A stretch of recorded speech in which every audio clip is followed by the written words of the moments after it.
Spontaneous trip to Orlando for a week because of Hurricane Idalia, which is making me feel like this Spider-Man meme.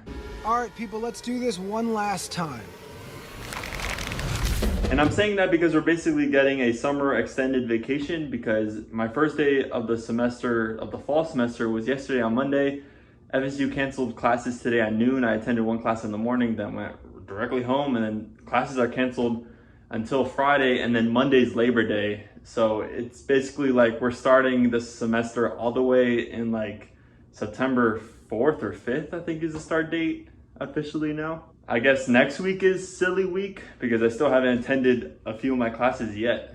Here's the cat tower my parents got for Dulce. The cool thing about Idalia is that this hurricane is the first time I'm ever under a hurricane warning in my entire life.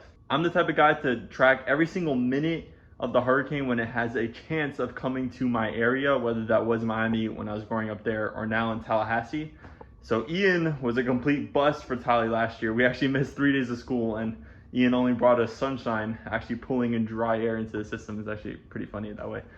But this time, Idalia is coming. Even if it veers off to like the east side of the cone, Tally's still gonna get tropical storm winds, and strong tropical storm winds at that. And I remember in Hurricane Irma, years and years ago in Miami, we only got strong tropical storm winds, and we still went without power for around a day.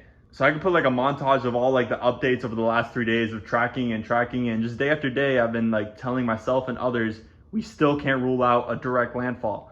We still can't rule out a direct landfall. And here we are 24 hours before it makes landfall, and we still can't rule out a direct landfall.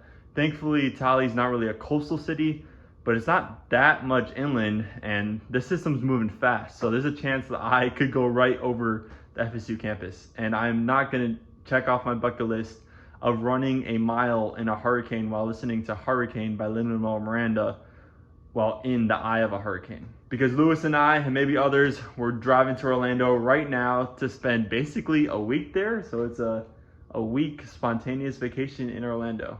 UCF has their football game Thursday night. I might tailgate. I'm probably going to the club there called Lib, and I might pick up a book to read. I'm kind of packing in a span of like 5 minutes, so I'm just taking this food that will spoil if my fridge runs out of power and I'm not going to be here. And I have to pack up Dulce stuff. And hopefully while I'm away, no projectile comes through the window while I'm not here. Because I'm not putting up hurricane shutters. Fruits, veggies, and eggs all packed. And the pickleball paddles are coming too. I know I'm a runner when it's a necessity in my heart to pack 3 pairs of running shoes. We're in Orlando for Oviedo. We got to Oviedo and we caught up with some friends, and we also saw the smallest possible college apartment room possible. Yet it was modern at the same time. It's the next day. I'm in a Publix in Oviedo, and it looks like the magnet worked. Idalia missed Tally by about 50 miles. Tally still got tropical storm winds though, but Tally keeps a streak alive of not ever recording hurricane sustained winds. Folks with kids at FSU, kids at FAMU, this is a huge change in the last half hour, as finally it's clear that our hurricane has reached the perimeter, the outer boundary of this area of high pressure down here. And in doing so, it's going around the side. So instead of going due north, it has finally hit the boundary. And that is great news for Tallahassee. And even though Idalia was a less severe hurricane because it was moving so fast and it was a small hurricane overall, some places like Perry, Florida did get hit pretty bad. But yes, in Tallahassee, it was like 3 hours of moderate rain, and boom, bada boom, it was over. What was also slightly awkward is that we were going to Orlando to avoid the hurricane, yet they were also prepping for a hurricane, lack of water in Publix, and the apartment complex telling people to take in their patio furniture, even though Oviedo really only got some light rain. Anyway, we were making some Borgs. I didn't drink a Borg this trip, but I did get drunk 2-ish nights. And shout out to the Borg having 2,000 calories and 500 grams of sugar. And then I went to a house party with the Night Runners. Shout out Chancellor Bennett getting 2 songs on the aux. We were playing this group game, and one of the questions that people had to answer about me was, what world record am I most likely to break? And here's 3 of the options. Some gas station, Tesla stuff, running, all relevant to me. And the next day I had to get in a run-in at the UCF gym where they have branded Go Knights treadmills, which I thought was pretty cool. And they have a perfectly placed Smoothie King right at the exit of the gym. And then I got a little tour of my friend's place, a little Zorro, a little Bad Bunny action, one of my favorite movies ever, Spider-Man Into the Spider-Verse. We have a law sword there because my friend here is a One Piece fan just like me. After learning you could castle at chess, 2 pieces moving in one move, how cool, then I went to go see how UCF tailgates, which I think is very different to how FSU tailgates, because UCF basically has everyone come out 2 to 3 hours before the game to Memory Mall, which is like the Landis Green equivalent to FSU, and they party.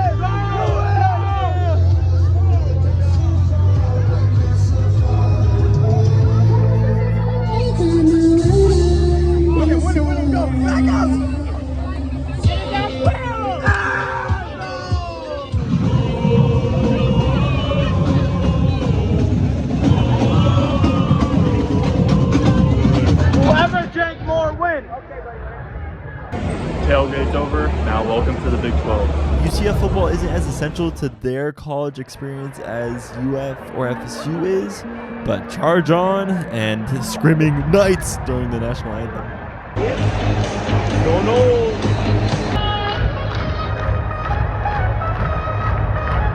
Maxwell, who won? Who won what? Oh, the drinking challenge?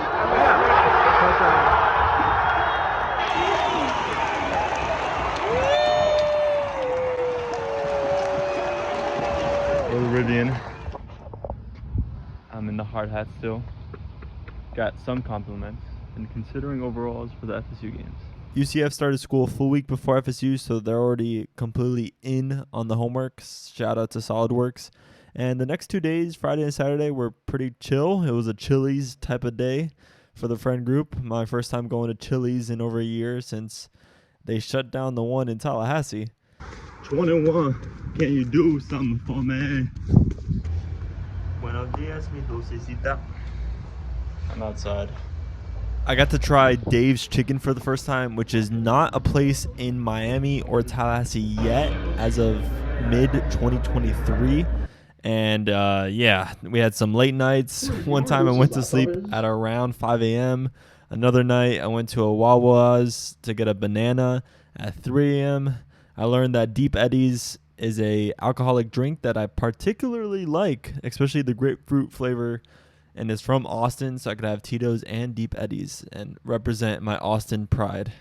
And of course, the FSU-LSU game happened, but we don't really need to talk about that.